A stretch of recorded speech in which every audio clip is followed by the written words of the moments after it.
అయ్యో, చేత్తో పెట్టండి. అది మళ్ళీ ఎర్రగా అయింది అనుకుని వస్తుంది. అయితే అయితే ఎందుకు బాగోదు? అందులో ఊది పోకపోతే చూడండి ఫ్రెండ్స్, గరిటె తీసుకొచ్చారు, పెడతానా లేదా? ఒక చపాతీ ముద్ద, 2 కూరలు వేసారు, పెరిగేస్తున్నారు.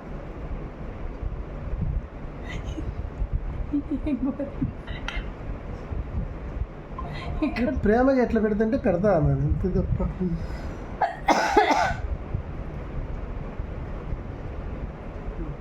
అన్నీ అసలు రేపు పొద్దున్న వెళ్తే మొత్తం పండిపోయి చిరాకుగా అప్పటిదాకా కనిపిస్తుంది. 10 నిమిషాలు సరిపోద్ది.